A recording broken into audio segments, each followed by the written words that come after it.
El Ateneo Puertorriqueño se complace en presentar su programa El Ateneo en su hogar, con el licenciado Eduardo Morales Coll, presidente del Ateneo, y el doctor José Milton Soltero, vicepresidente del Ateneo Puertorriqueño.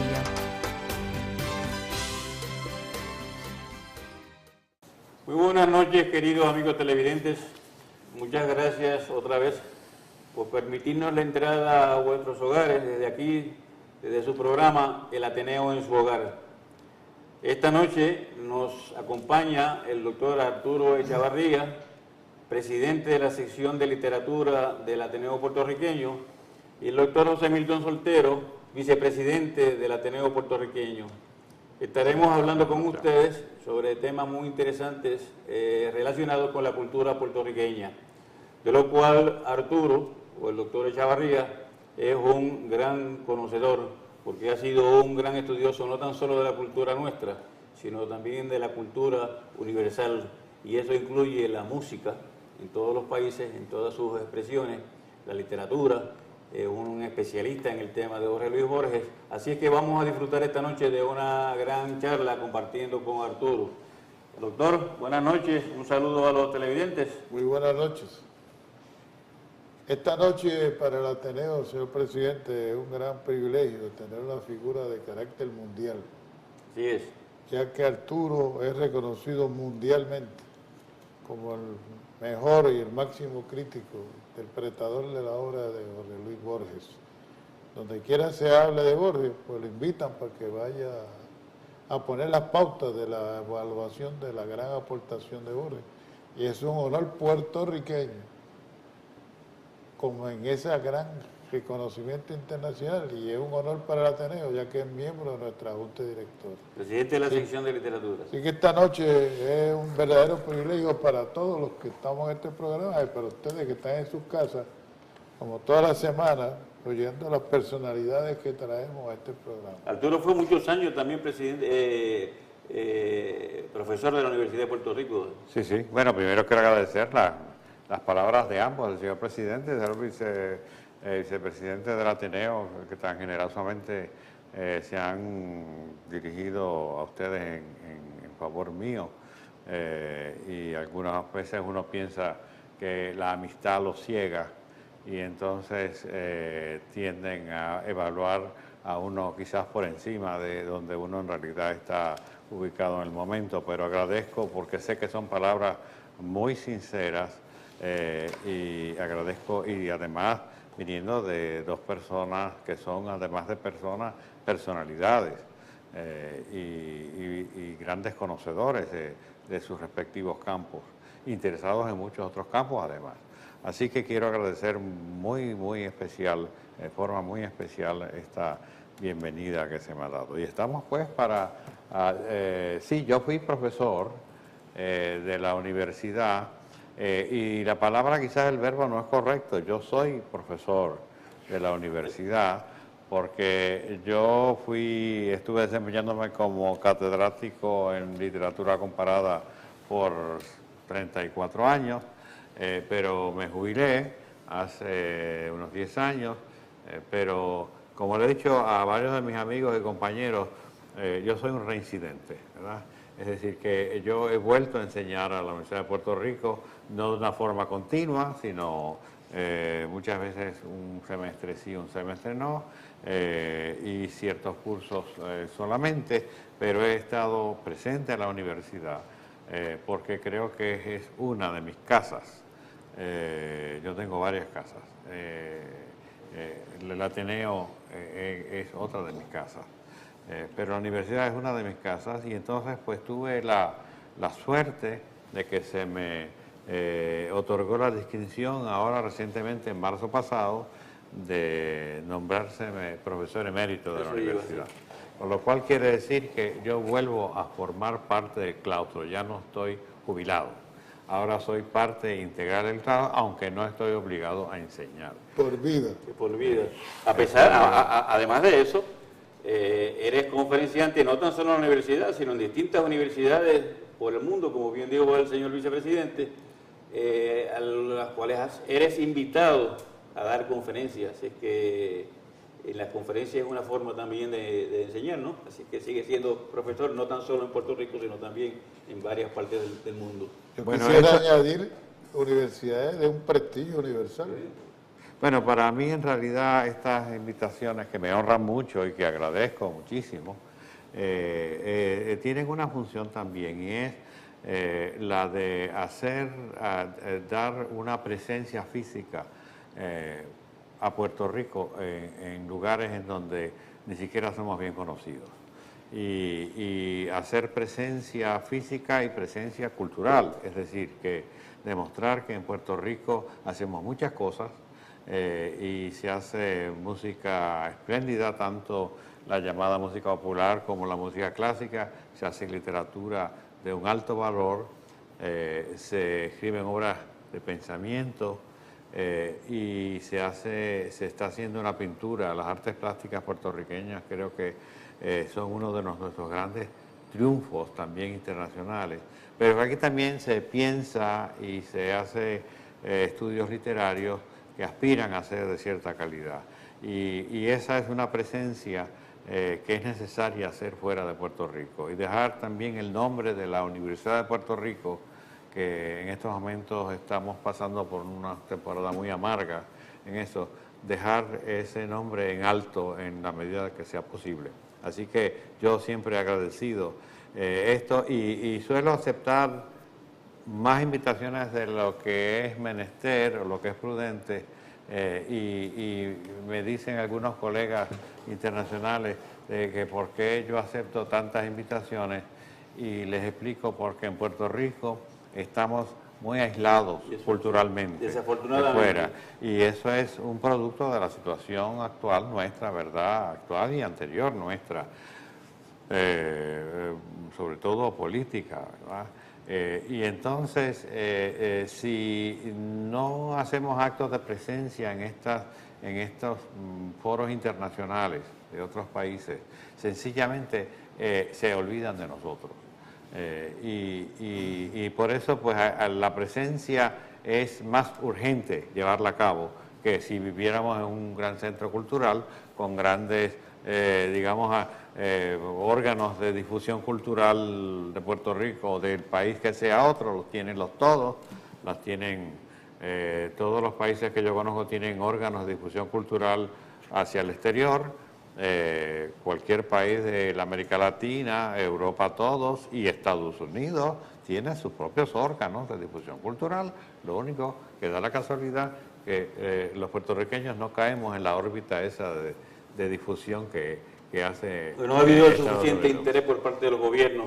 No se ha hecho, ¿verdad? No estamos ahí en esa órbita. Y de hecho, entonces tenemos que hacerla nosotros. Sí, yo voy a aprovechar para decirle a los queridos amigos televidentes que no hace mucho, un año aproximadamente, el doctor Echevarría organizó uno de los foros más interesantes que se ha dado aquí en Puerto Rico sobre nuestra literatura, y fue una actividad en la cual se invitaron personas de otros países y vinieron aquí a Puerto Rico a hablarnos sobre cómo ellos ven la literatura puertorriqueña, los escritores puertorriqueños desde su perspectiva en sus otros países, cómo ven la literatura puertorriqueña. Yo no voy a ponerme ahora a explicar ahora el éxito que tuvo esa gestión y lo iluminadora que fue, y lo mucho que se aprendió en ella, pero sí nos dio a nosotros una idea de qué es lo que nosotros tenemos que comenzar a hacer, y una idea de qué es lo que la crítica y los escritores del extranjero ven en la producción literaria puertorriqueña. Es una de las mejores actividades que se ha celebrado por la sección de literatura del Ateneo puertorriqueño, y se lo debemos a Arturo, y se ha publicado un libro que recoge la ponencia de las personas que fueron invitadas. Así es que vamos a dar comienzo a la discusión. Arturo, vamos a hablar sobre la cultura y en general, lo vamos a comenzar por ahí como... A mí me gustaría, Arturo, presentarte una idea general para ver si nos sirve para hablar de un tema tan amplio como es la cultura y tan importante que es la formación de una nación y la defensa de la nación. Acaba de haber un acto hace una semana para conmemorar el 89 nacimiento de Ricardo Alegría. Y Ricardo Alegría dice y enumera las 9 aportaciones que él ha hecho a la cultura puertorriqueña, y quiero empezar con eso, y después su experiencia sobre la UNESCO, y entonces eso nos sirve de base. Como ejemplo de esas aportaciones, nos dice Ricardo Alegría, es la creación de un programa artesanal, la restauración y conservación de la arquitectura española en el Viejo San Juan, la creación de un museo temático, la formación de cerca de 80 centros culturales que viabilizaron el programa cultural del instituto, así como la creación de los festivales de teatro puertorriqueño y teatro internacional. Entonces, dice Ricardo, en relación a lo que dijiste de los medios de comunicación que tienen las naciones, que yo quiero añadir que a no tener nosotros embajada, y no tener soberanía, y no tener representación oficial ante los pueblos del mundo, que todos los sitios tienen un encargado de cultura, que en cada nación que están, pues están expresando y representando la cultura nacional. Dice Ricardo, con la ausencia de soberanía cultural, no tenemos quien nos represente en reuniones con los países hermanos de Hispanoamérica, así como en África y Europa. El reglamento de la UNESCO dice que el que tiene que presentar la petición de admisiones es el país que ejerce la soberanía sobre Puerto Rico. Nosotros lo hemos hecho a través de Hillary Clinton, secretaria de Estados Unidos, así que esperamos su respuesta, aunque hay embajadores amigos nuestros que estarían dispuestos a presentar en París, concluyó Alegría. Dejo esos 2 puntos que son, recordando al hablar de cultura, pues la figura y la aportación de Ricardo, y puntos muy importantes que me gustaría que se comentaran ligeramente en algún momento de esa gran explicación que tú nos vas a dar y que esperamos que nos explique a todos y a todos nuestros televidentes tu visión de lo que es cultura. Bueno, primero que nada, antes de entrar en esto, que es como tú dices, muy amplio, yo quisiera aquí dar constancia de mi admiración y mi agradecimiento a Ricardo Alegría, con quien tenemos contraído una deuda muy grande todos los puertorriqueños, porque él se lanzó a rescatar una herencia que es esencial en lo que respecta a nuestra personalidad como pueblo, que había sido pues descuidada, por no decir claramente abandonada. Este abandono y este deterioro que se reflejaba físicamente, nada más que habría que yo de niño haber caminado por el Viejo San Juan, pues aquello era una ruina, ¿verdad? Aquello se había convertido en un cuasi arrabal. Se estaban ya empezando a destruir algunas de estas casas y construir, hay 2 o 3, si ustedes vienen al Viejo San Juan, fíjense que en varias calles de San Juan, del antiguo San Juan, hay edificios modernos, horrorosos, con los cuales ya se habían empezado a sustituir las casas que se habían estado derrumbando. Y él fue quien paró y salvó esto. Y además lanzó la voz de alerta de lo que había que salvar y lo que había que cultivar. Así que estamos en deuda. Además hay otra cosa, es muy interesante ver la labor de Ricardo en comparación con otras naciones, incluso hermanas de América Latina, ¿verdad? La vieja Lima, que era una ciudad muchísimo más importante que San Juan, porque era un virreinato y había palacios y que aquí no había, y había grandes edificios gubernamentales que aquí no había. Pues la vieja Lima pues no está muy cuidada, que digamos, ¿verdad? Esa parte antigua no está bien cuidada. Y la Habana Vieja igualmente, pues pasa eso, ¿verdad? Y ahora se está empezando a restaurar parte de la Habana Vieja.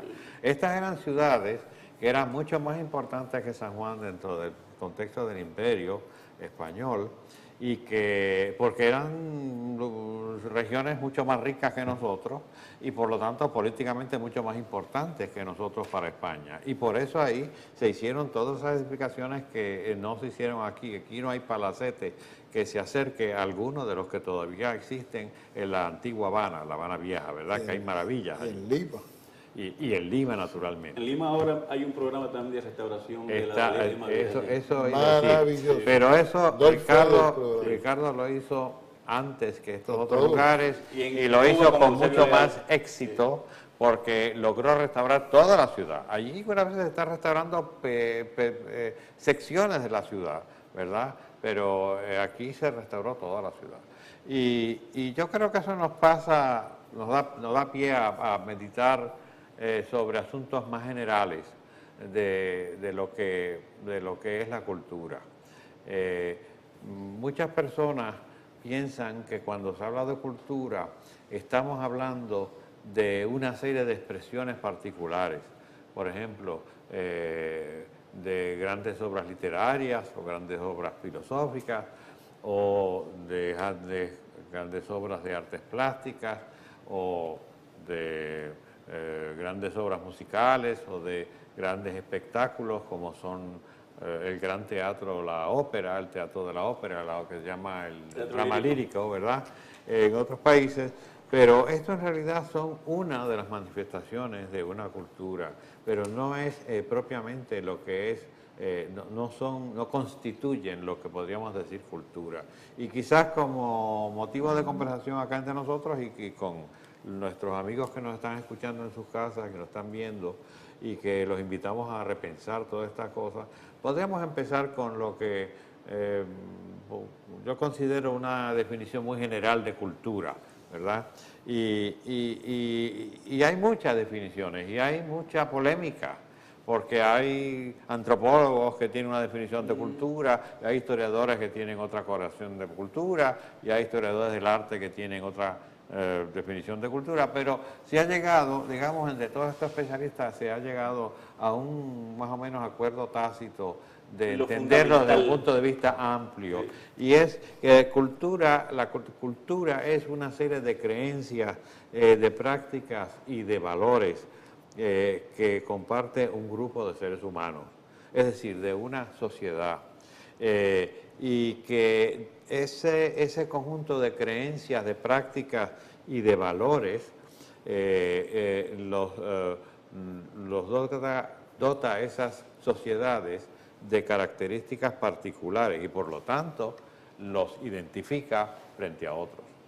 Una de las definiciones que yo estaba viendo, repasando últimamente, pensando justamente en esta tarde que vamos a estar aquí conversando, hay un estudioso de la cultura que da una definición muy sencilla y creo que un poco también simple, que es la cultura es lo que hace que un indio navajo sea un navajo y no un cherokee, ¿verdad?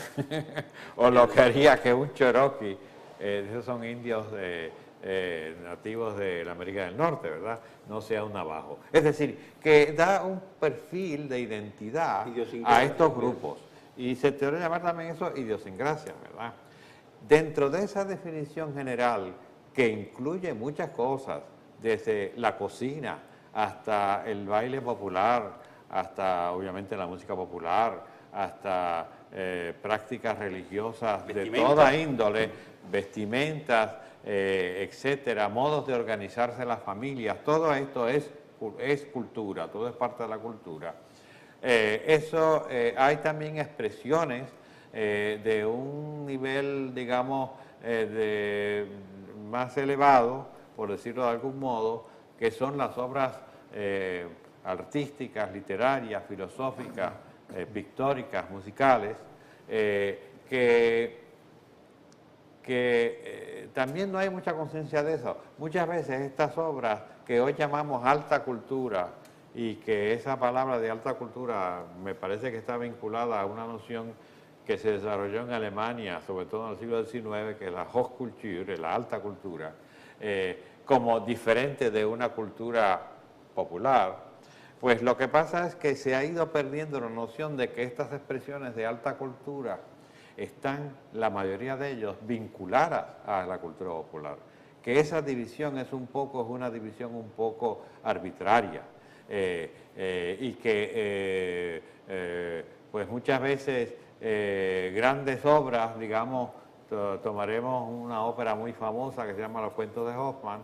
Pues Los Cuentos de Hoffmann está fundamentada en unos cuentos que eran tradicionales, populares, como aquí son las leyendas que recogió Colitoste, ¿no? Leyendas populares, leyendas que la gente, incluso sin letras, analfabetos, se contaban unos a otros en los pueblos. Así que estas obras, entonces, que llamamos de ciertas características especiales, como son las grandes obras filosóficas, literarias, musicales y artísticas, pues son meramente una de las expresiones de esto que llamamos cultura.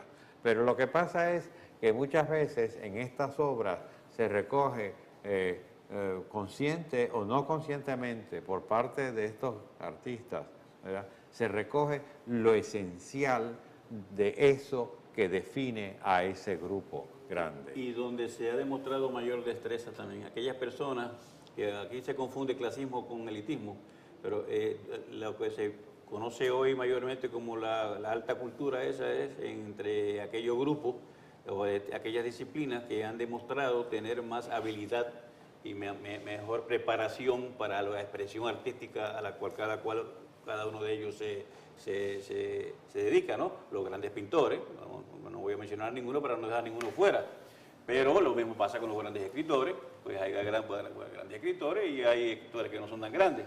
Pero hay sí esas distinciones que son naturales, que siempre han existido y que siempre existirán, porque habrá uno que será mejor que otro. Eso definitivamente, y además pasa otra cosa. Yo a mis estudiantes les decía siempre, les daba esto como un ejemplo de esta división un poco arbitraria entre alta cultura y cultura popular, ¿verdad? Y que la hay, porque no es lo mismo una obra elaborada por un Miguel Ángel que una obra elaborada por un señor de un pueblito de lo que era Italia del Renacimiento en ese momento, ¿verdad? Pero la gran pintura del Renacimiento, casi toda es pintura pública, como lo es la escultura, es escultura pública. El David de Miguel Ángel está en medio de una plaza en Florencia. Las pinturas de Miguel Ángel están también en iglesia, las pinturas de Giotto están en iglesia, es decir, que cualquiera iba allí y las podía experimentar, y no había que ser ni siquiera letrado para poder experimentar aquello. Y las grandes obras de Bach, las pasiones, digamos, o las cantatas, estaban hechas para servicios religiosos normales y corrientes. Es decir, que allí iba gente letrada, iba gente analfabeta, y había gente que sabía más y otra que sabía menos, pero todos estaban expuestos para todos la disfrutaban. Eso es así. Ahora, yo quiero hacer una aclaración, si me lo permite, Arturo, porque yo quiero que no se confundan nuestros amigos televidentes en cuanto a la participación de Ricardo y el Instituto de Cultura. Cuando hablamos de la aportación que hace el Instituto, no podemos dejar fuera, no podemos entender que hasta que llegara el Instituto aquí no había nada, y fue con el Instituto donde verdaderamente se empezó a crear conciencia. Aquí había una gran conciencia de la cultura puertorriqueña, lo que no había era una participación del gobierno en la promoción de esa cultura puertorriqueña, que con la creación del Instituto es que el gobierno comienza a hacer aportaciones económicas, por poco que fueran en aquella época, y es donde se viabiliza la reconstrucción del San Juan antiguo, lo que habla Ricardo de la artesanía, pero en el Ateneo ya se habían celebrado certámenes de artesanía. Y lo que habla Ricardo por ejemplo, de los festivales de teatro, antes del Instituto en el Ateneo se celebraban festivales de teatro. Así que la cultura no estuvo huérfana de defensores, y eso el doctor lo podrá ampliar un poco más adelante. Lo que sí estuvo nuestra cultura huérfana fue de una aportación directa, efectiva.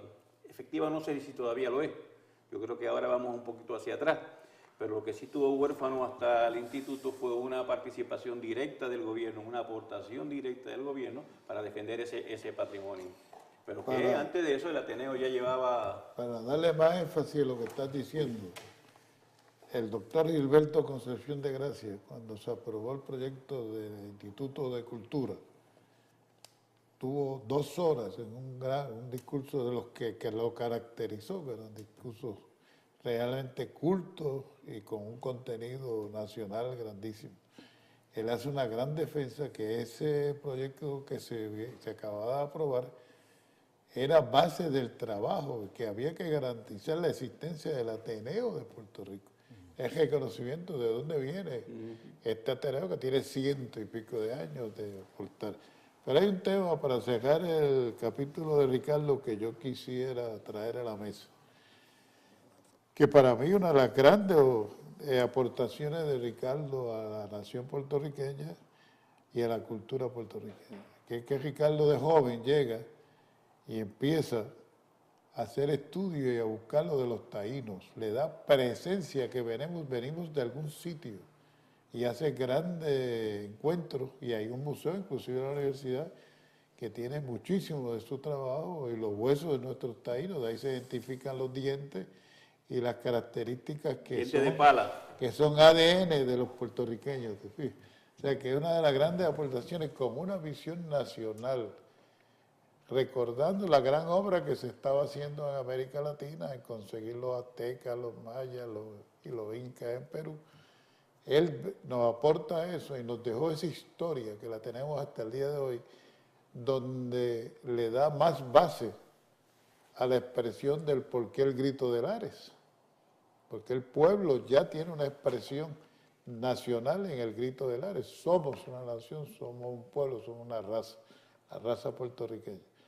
Y eso es importante, una de las grandes aportaciones que yo encuentro que hizo Ricardo Alegría.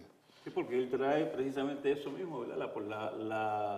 El interés por parte del Estado a través de su persona, de Ricardo Alegría personalmente, para que tome conciencia de ese elemento esencial en la formación del puertorriqueño, que es el elemento indígena.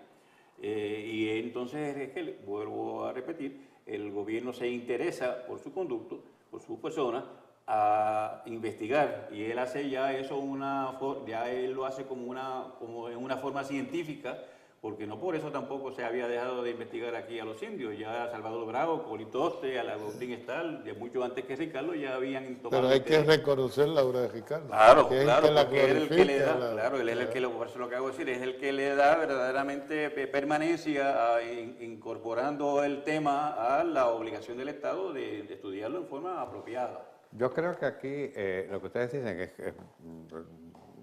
estoy enteramente de acuerdo, ¿verdad? Primero con la aportación de Ricardo a estos niveles y con las advertencias que tú haces, las dos que me parecen muy buenas. Una de ellas, que no es que con el Instituto de Cultura, la creación del Instituto de Cultura y que impulsada por Ricardo Alegría, que empieza a haber estudio de cultura puertorriqueña o noción de que hay una cultura en Puerto Rico, sino que esto ya obviamente estaba muy vivo y estaba vivo desde el 19.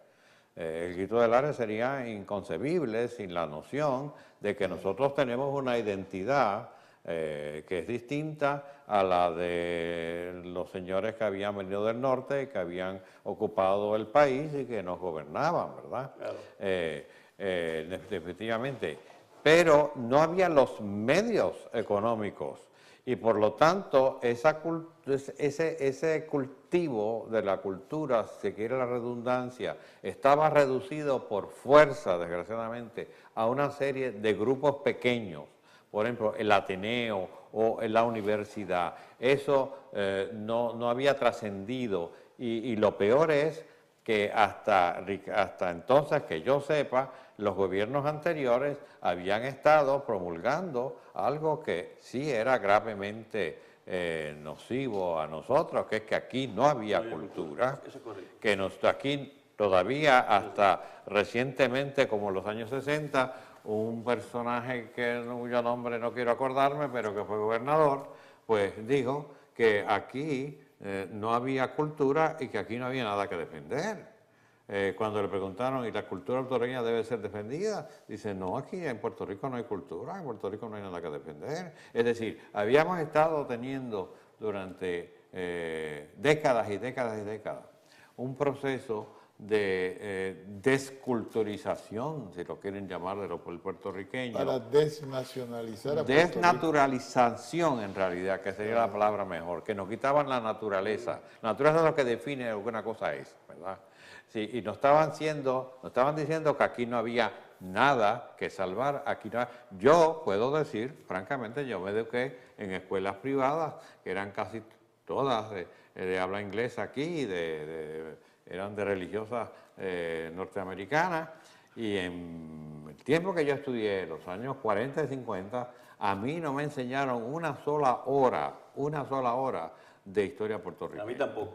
Es decir, yo me sé todo Jefferson y me sé todos los peregrinos y me sé, es más, había hasta broma en los pueblos pequeños como el mío, que es de Aguadilla, ¿verdad? A un muchacho que parece que se memorizó la lección de ese día en la Escuela Superior de Aguadilla, que era todo en inglés. Entonces, estaba hablando de los años 40, ya el tiempo de mi padre y de mi madre, y que parece que se la memorizó también, que era sobre Van Buren. Y en el pueblo todo el mundo le decía Van Buren. Pero, porque Van Buren dijo tal cosa, no es que Van Buren está haciendo hacer tal negocio. Bueno, pues obviamente nuestra cabeza estaba llena, por decirlo de algún modo, algunos dirían al revés, vacía, pero estaba llena de todas estas circunstancias culturales, histórico-culturales de Estados Unidos, en donde la presencia nuestra no estaba en nada, es decir. Y yo creo que eso, cuando se desarrolla esto al nivel masivo, porque eso fue la gran diferencia, el Ateneo hizo una labor extraordinaria, mantuvo eso vivo y lo mantuvo activo. Pero eso se hacía a menor escala porque no había los medios, ni se nos permitía con facilidad tampoco a nosotros. Era contra viento y marea, como diría. Hay una cosa muy importante que muchos de nuestros televidentes recordarán, que es que nuestros padres nos conseguían aquella revista Biliquén que llegaba de Argentina, que nosotros aprendíamos todos los ríos de América Latina, las capitales, las razas y las etnias, menos Puerto Rico. Nosotros Pero todo eso no era sabíamos del río Añaco, pero sabíamos todos los Bueno, yo me sé toda la historia de San Martín, Argentina, Claro. yo me la aprendí en el Biliquén, que en Argentina le dicen Villiquen, dicho sea de paso. Todo eso era el producto. Pero aquí no había nada con qué hacer eso a nivel masivo. Todo ¿verdad? eso era el producto de una voluntad preconcebida de aculturación, que quiere decir retirar, como tú dijiste ahorita, desnaturalización del puertorriqueño, aculturación, quitarnos la cultura para luego comenzar con el proceso de transculturación hacia la cultura norteamericana. Y eso es bien lo que viene con la ley del idioma en inglés, cuando se dice que aquí en Puerto Rico tiene todo el mundo que hablar inglés y forzar el inglés en las escuelas, y acabamos no hablando bien ni el uno ni el otro. Así que todo eso es un proceso premeditado, inclusive de los gobernantes que venían nombrados por el presidente de los Estados Unidos, claro. Pero eso revela más que los que nos gobernaron, en el caso de España y luego Estados Unidos, venían con unos objetivos específicos en la conquista de Puerto Rico. Los españoles venían con los barcos de vela para seguir por ahí para abajo y llegar hasta donde llegaron. De Argentina por un lado y cruzar entonces para llegar a Chile. Puerto Rico era una llave, claro. Y en el caso de Estados Unidos, nos invaden para que seamos el botín de guerra. Los barcos Al carboneros. servicio, primero de los barcos de servicio carbonero y después las bases militares para su ejercicio y la protección de su marina. No había ningún interés en estimular el desarrollo de nuestra cultura, nuestra razón de ser, nuestra nación. Lo que no ha costado tanto tiempo, ha sido tan difícil, pero por ser tan difícil, se ha dedicado tanto interés por tanta gente que ha fortalecido el concepto nacional del puertorriqueño. O sea que el mismo, sin darse cuenta, el mal por hacernos daño, ha fortalecido esa conciencia nacional nacional que tenemos los puertorriqueños. Ahí es donde voy, que era todo eso era un plan preconcebido, pero como bien dice el doctor Echevarría, en ese entonces existía ya una institución formada, organizada en tiempos de España, que era el Ateneo, y dio las peleas, como la pelea que dio la licenciada Nilita Vientos Gastón, en favor del idioma español, cuando sí, hubo el gran tranque de que lo que se quería era entonces imponer a la trágala el idioma inglés en todas las esferas, no tan solo de escolares, sino también de las esferas administrativas. Jurídica, y se da el famoso, jurídica. claro, y se da el famoso pleito de Nilita, la lengua, sí. y la cual ahora tenemos la gran suerte de que nosotros sabemos defender la identidad por encima de nuestras ideologías particulares políticas. Claro, hay algunas personas que se van a los extremos y de eso pues no se puede prestar mucha atención, pero el pueblo puertorriqueño fundamentalmente tiene conciencia de ser puertorriqueño y aquello fue una gran victoria, la pelea del idioma, y de allá para acá el Ateneo siempre se ha mantenido en ese no.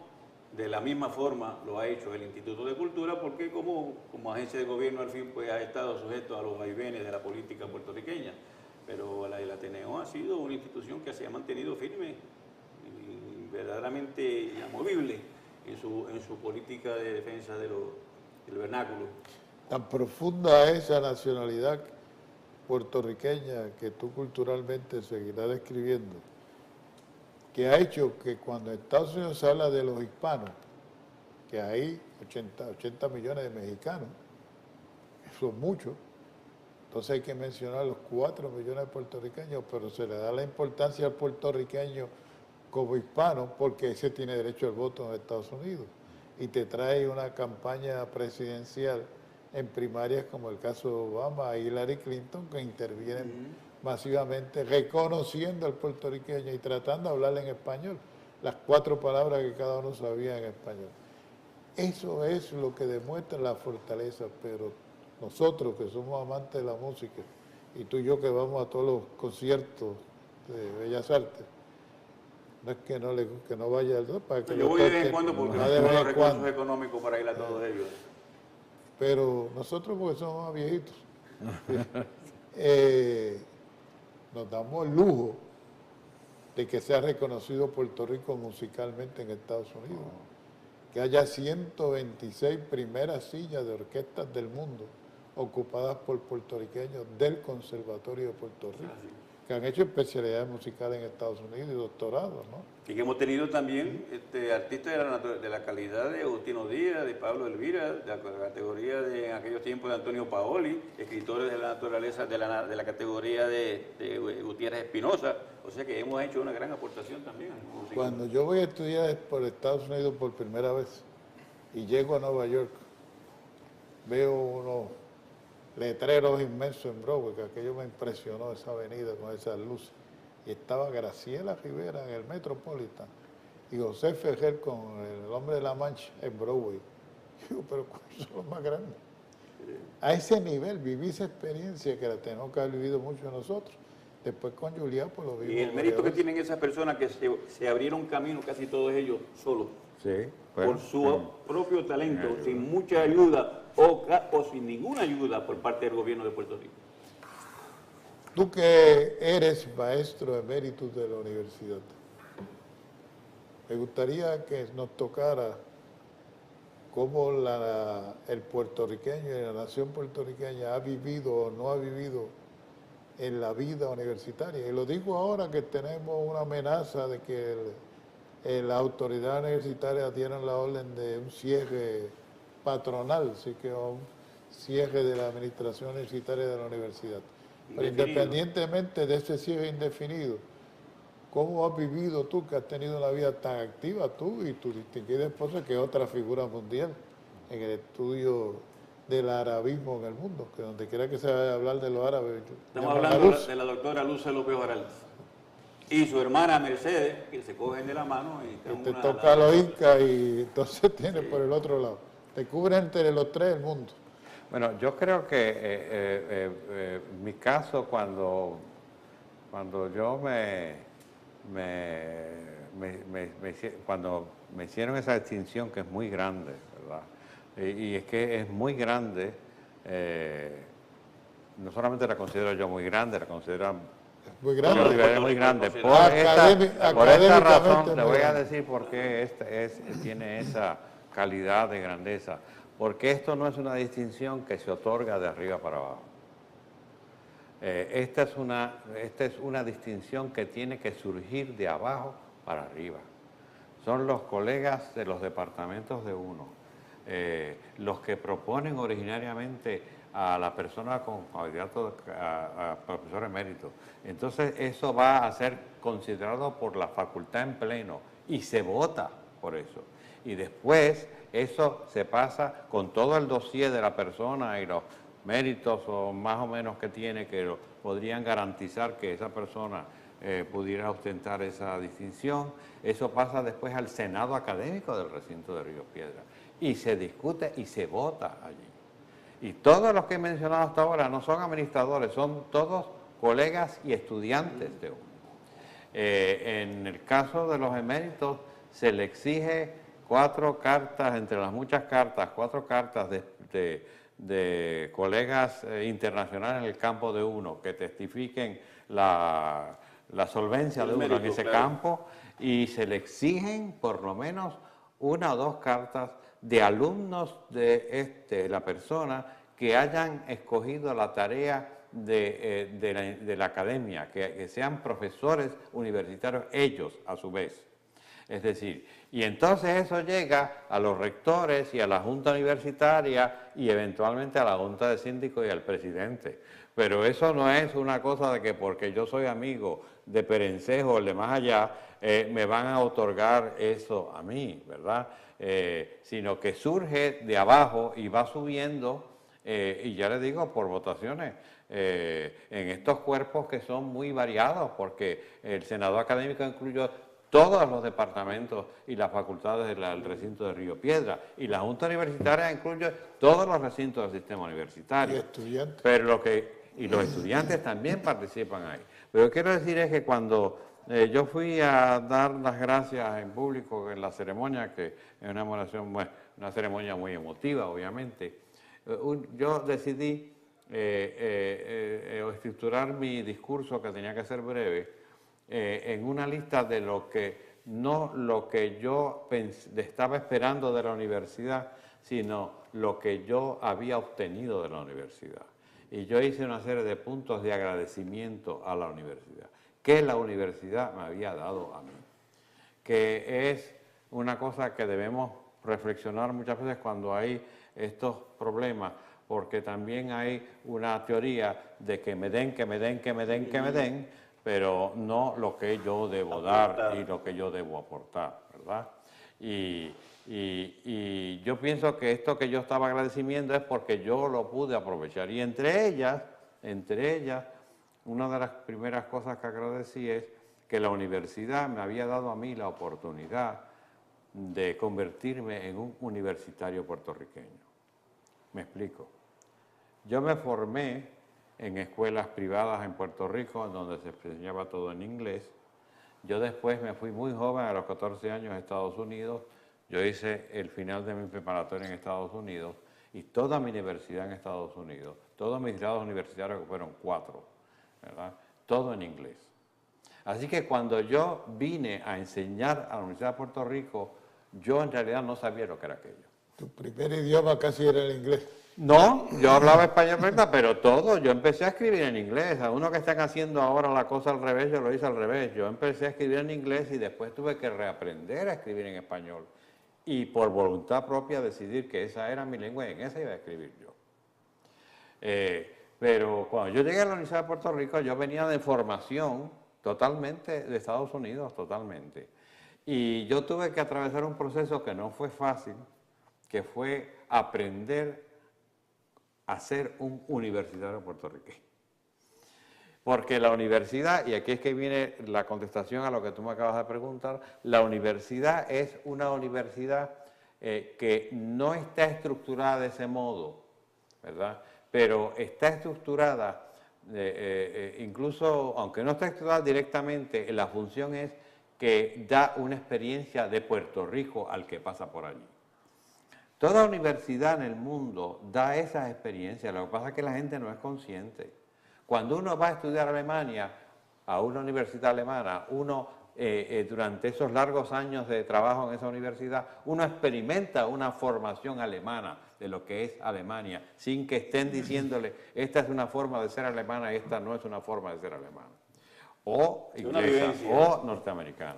Y la universidad da esa vivencia. Y por eso la universidad es el motor, que lo han dicho hoy en día con los problemas que tenemos, el motor de Puerto Rico, porque de ahí es que sale lo que mueve a Puerto Rico, incluso las personas que algunas de ellas hoy en día están diciendo que aquello es un nido de esto y de lo otro, ¿verdad? Al nivel negativo, pues son productos de esa universidad. Y estos señores que dan discursos en las cámaras legislativas y que muchas veces están en la silla, ocupan la silla de la gobernación, son productos de la Universidad de Puerto Rico. Es decir, que la universidad obviamente ha dado, digamos, sin que sea programático, ha creado un mundo en donde es posible experimentar a Puerto Rico a muchos niveles. Y quiero también aclarar esto, porque esto es cultura también. Definitivamente. Y quiero aclarar esto, la situación, sobre todo eso ha cambiado un poco en estos últimos años. La situación no hace mucho, cuando yo todavía enseñaba, los estudiantes míos que yo tenía en clase, que yo enseñaba, eran como 90% todos de escuela pública. Es decir, de la escuela privada había 2%. ¿Por qué? Porque muchos de estos niños y niñas de escuela privada que venían de clases más favorecidas, los mandaban todos a estudiar a Estados Unidos. Entonces, la universidad servía para ayudar a esas personas y darle una oportunidad de obtener muchos conocimientos y una cultura seria y sólida en la cual ellos puedan pensar, analizar y establecer sobre todo un pensamiento crítico. Oye, y ahora tengo entendido que hay un alto porcentaje de escuelas privadas en la universidad. La experiencia es diferente a la que viviste. Escuelas privadas. De escuelas privadas como estudiantes universitarios. No, ahora no, porque la apretó la cuestión económica y ahora los padres, además que yo lo he dicho y mi mujer, en cualquier sitio que nos paramos, lo decimos, esta universidad no es una de las más altas y más grandes del mundo, pero es una universidad excelente. Aquí se han producido, si vamos a ver la escuela de medicina en Puerto Rico, el 95% de los médicos que hoy en día ejercen son todos productos de la escuela de medicina. Y aquí hay unos excelentes médicos. Excelentes médicos, que no le tienen nada que mediar a ninguno, ni de Estados Unidos, ni de Alemania, ni de Francia, ni de ninguna parte. Y todos formados aquí. Y la Facultad de Derecho, los que habían estudiado fuera se pueden contar con los dedos de una mano, ¿verdad? Toda la clase jurídica, que además constituye muchas veces la mayoría de la clase política aquí, son formación de Estados Unidos, de la Universidad de Puerto Rico. Quiere decir que la Universidad de Puerto Rico da una experiencia cultural que, sin proponérsela, también le da la oportunidad a estos estudiantes de entenderse a ellos mismos como puertorriqueños. Y yo creo que esto es importantísimo. Y por eso la universidad no se debe tocar. Por eso la universidad hay que protegerla, hay que salvarla. Con la universidad, esa frase tan fea, esa palabra tan fea, no se trastea. No se trastea. Y la quieren trastear muchas veces. Y con la universidad no se trastea. En este momento es peor, mi querido Arturo. Se quiere privatizar y desmantelar los departamentos y vender los departamentos. Disparate. Y eso es peligrosísimo en la historia de un pueblo. ¿Por qué lo quieren hacer? Por las luchas ideológicas, etcétera, ¿no? Pero eso es bien peligroso y el país debe estar alerta de lo que tú estás diciendo, con la experiencia que lo dices y con la formación de lo que le estás diciendo a nuestro país en este momento. Pues, digo en este momento donde está amenazada de nuevo a paralizar la universidad. Bueno, está suspendida la clase indefinidamente, así que se nivela. Yo voy a retomar otra vez el tema de la cultura. Es que esto es cultura lo que hablamos. Sí, pero digo, cultura, la palabra de la cultura, claro que sí, la universidad es cultura. Es parte de la formación cultural de un pueblo, la universidad. Pero lo que me refiero es que yo estaba pensando hace unos breves minutos, de donde quiera que yo voy, los países que visito, hay dos lugares que yo nunca dejo de ir. Uno es la biblioteca, sobre todo la Biblioteca Nacional, si hay alguna, y a las librerías. Y a mí me da pena tener que decir, y la culpa de eso la tiene nuestro gobierno, el pasado, el antepasado, que no le dan importancia a la inversión, lo que significa hacer una inversión inteligente y razonable a la cultura. Enrique de la Guerra sonó hace unos años, fue mencionado, Matos Paoli fue mencionado, hemos tenido varios puertorriqueños que han sido mencionados como posibles candidatos al premio Nobel.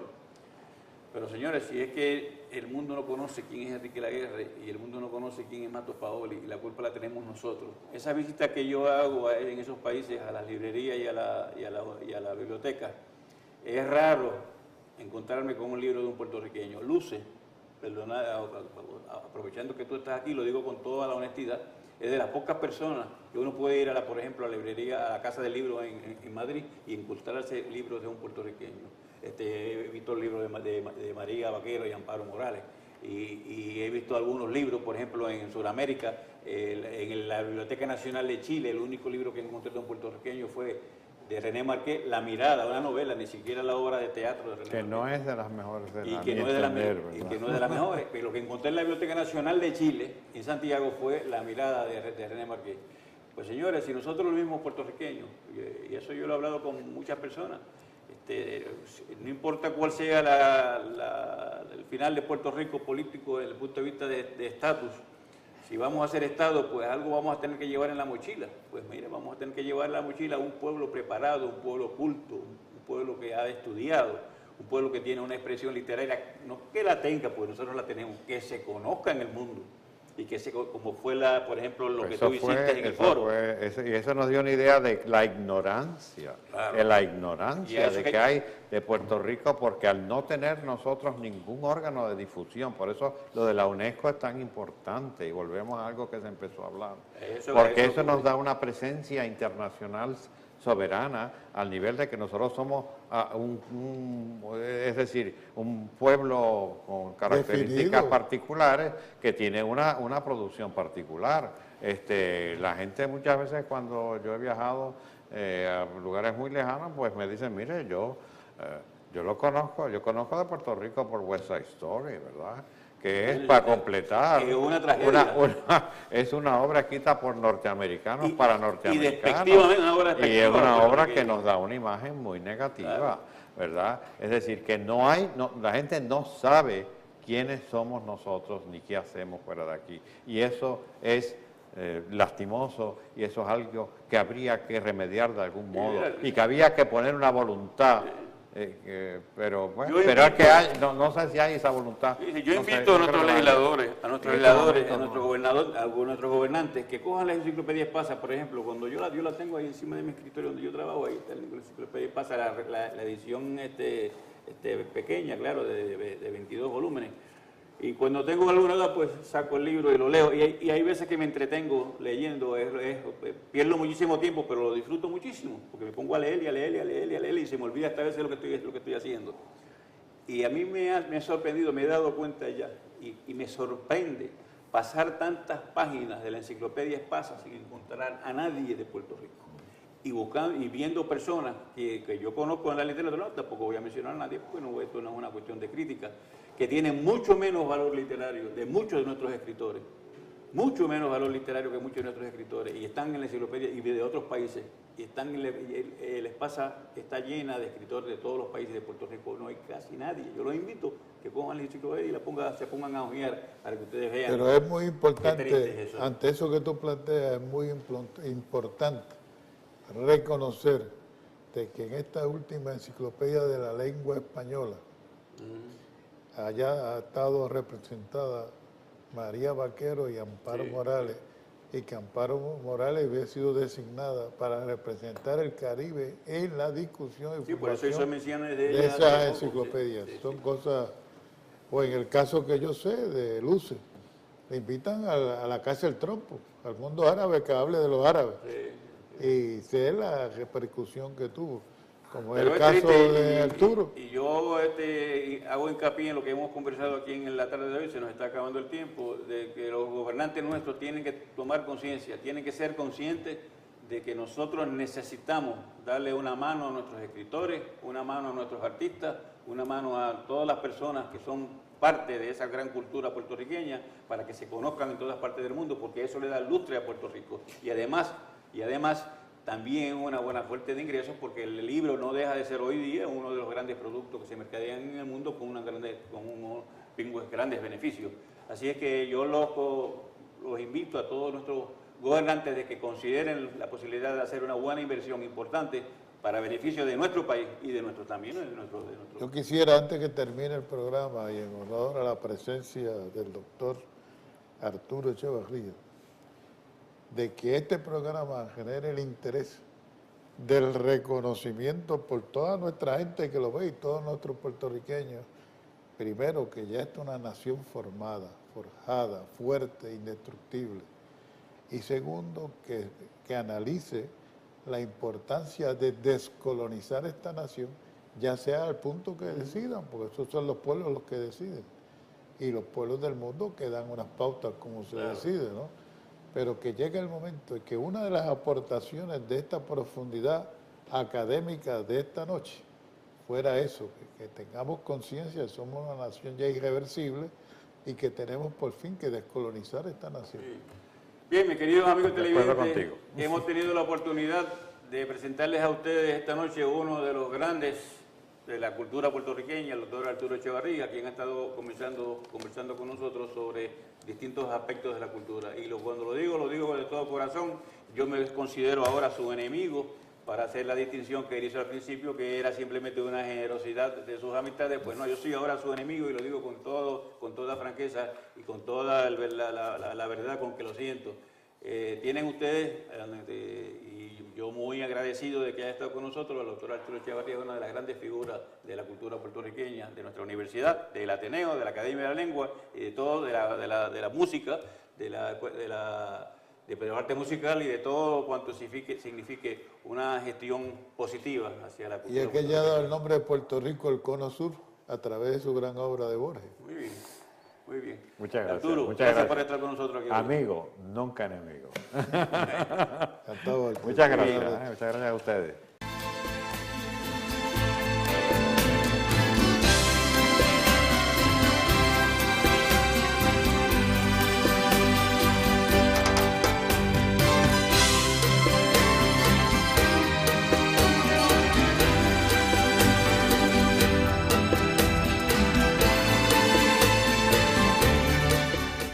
Para mí, en realidad, estas invitaciones que me honran mucho y que agradezco muchísimo, tienen una función también, y es la de dar una presencia física a Puerto Rico en lugares en donde ni siquiera somos bien conocidos. Y hacer presencia física y presencia cultural, es decir, que demostrar que en Puerto Rico hacemos muchas cosas, y se hace música espléndida, tanto la llamada música popular como la música clásica, se hace literatura de un alto valor, se escriben obras de pensamiento y se está haciendo una pintura. Las artes plásticas puertorriqueñas creo que son uno de nuestros grandes triunfos también internacionales, pero aquí también se piensa y se hace estudios literarios que aspiran a ser de cierta calidad. Y esa es una presencia que es necesaria hacer fuera de Puerto Rico. Y dejar también el nombre de la Universidad de Puerto Rico, que en estos momentos estamos pasando por una temporada muy amarga en eso, dejar ese nombre en alto en la medida que sea posible. Así que yo siempre he agradecido esto y suelo aceptar más invitaciones de lo que es menester o lo que es prudente, y me dicen algunos colegas internacionales que por qué yo acepto tantas invitaciones, y les explico porque en Puerto Rico estamos muy aislados culturalmente de fuera. El Ateneo Puertorriqueño se complace en presentar su programa El Ateneo en su hogar, con el licenciado Eduardo Morales Coll, presidente del Ateneo, y el doctor José Milton Soltero, vicepresidente del Ateneo Puertorriqueño.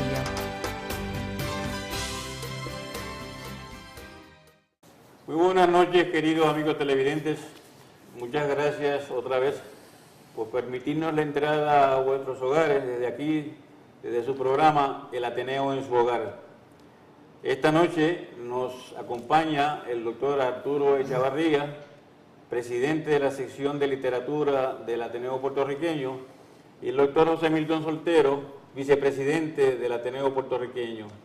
Estaremos hablando con ustedes sobre temas muy interesantes relacionados con la cultura puertorriqueña, de lo cual Arturo, o el doctor Echavarría, es un gran conocedor, porque ha sido un gran estudioso no tan solo de la cultura nuestra, sino también de la cultura universal, y eso incluye la música en todos los países, en todas sus expresiones, la literatura, un especialista en el tema de Jorge Luis Borges. Así es que vamos a disfrutar esta noche de una gran charla compartiendo con Arturo.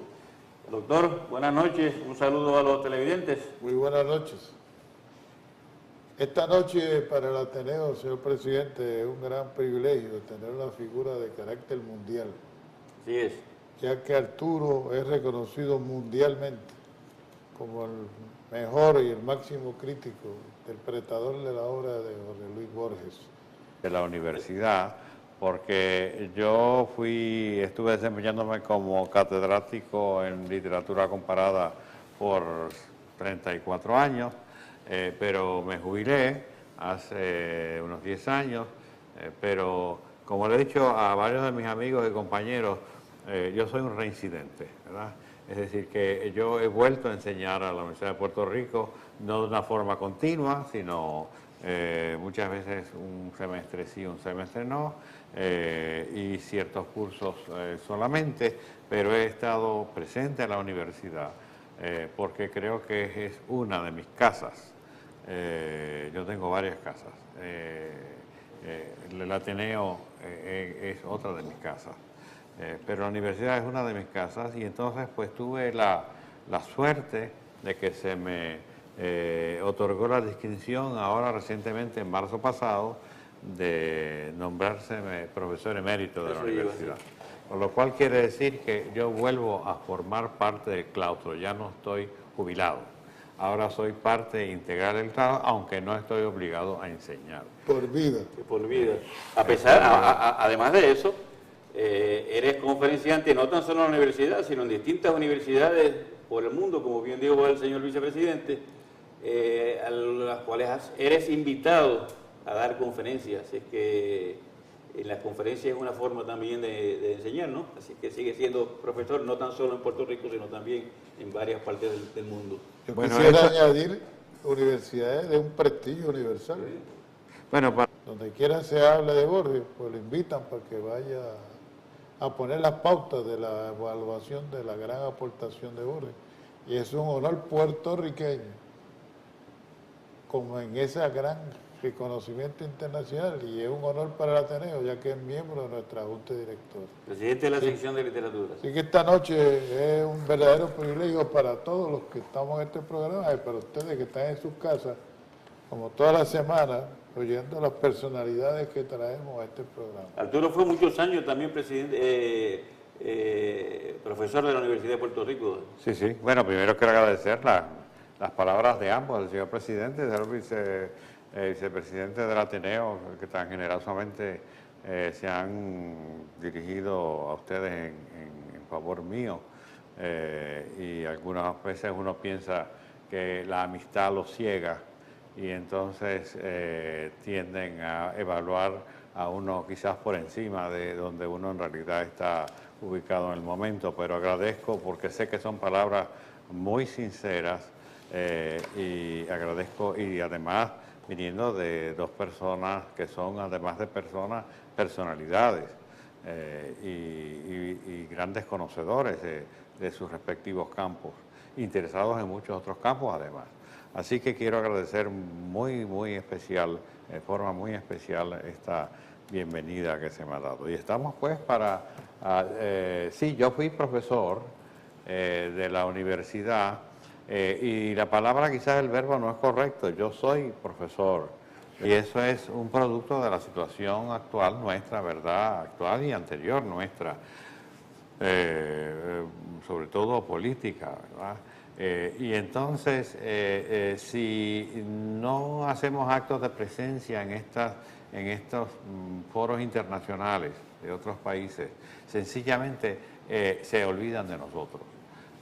Y por eso, pues, la presencia es más urgente llevarla a cabo que si viviéramos en un gran centro cultural con grandes, digamos, órganos de difusión cultural de Puerto Rico o del país que sea otro, los tienen todos los países que yo conozco tienen órganos de difusión cultural hacia el exterior, cualquier país de la América Latina, Europa todos y Estados Unidos tienen sus propios órganos de difusión cultural, lo único que da la casualidad que los puertorriqueños no caemos en la órbita esa de difusión que hace... No ha habido el suficiente interés por parte de los gobiernos. No se ha hecho, ¿verdad? No estamos ahí en esa órbita. Y de hecho, yo voy a entonces tenemos que hacerla nosotros. Sí, yo voy a aprovechar para decirle a los queridos amigos televidentes que no hace mucho, un año aproximadamente, el doctor Echevarría organizó uno de los foros más interesantes que se ha dado aquí en Puerto Rico sobre nuestra literatura.